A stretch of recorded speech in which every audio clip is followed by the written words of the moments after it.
ذلكم اللہ ربکم لا الہ الا هو خالق كل شيء فاعبدوه وهو على كل شيء وكيل۔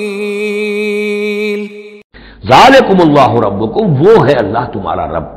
اصل میں یہ انداز سمجھ لیجئے کہ چونکہ جو یہ مشرکین مکہ اور عرب تھے وہ اللہ کو مانتے تو تھے، اصل میں اس کی صفات کمال، اس کی قدرت، اس کی عظمت، اس کے بارے میں ان کا ذہن کچھ جو ہے محدود ہو گیا تھا، ورنہ اللہ کے منکر تو وہ نہیں تھے۔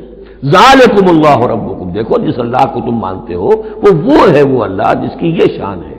تم نے اس کی اصل حقیقت کو نہیں پہچانا، تم نے اس کو جو ہے بہت ہی کمزور اور ضعیف سی کوئی شخصیت سمجھا ہے کہ جس کے اوپر کوئی دباؤ ڈال کر بھی اپنی بات منوا لے گا۔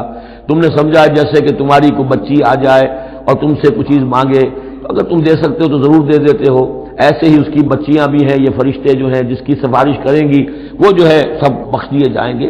یہ تم نے اپنے اوپر قیاس کر لیا ہے اللہ تعالیٰ کو، اس کی قدرت، اس کی عظمت، اس کا وراء الورا ہونا، اس کا بکل شیء علیم ہونا، اس کا علی کل شیء قدیر ہونا، اس کا ہر جگہ پر موجود ہونا، اس کا تم تصور نہیں کر پا رہے۔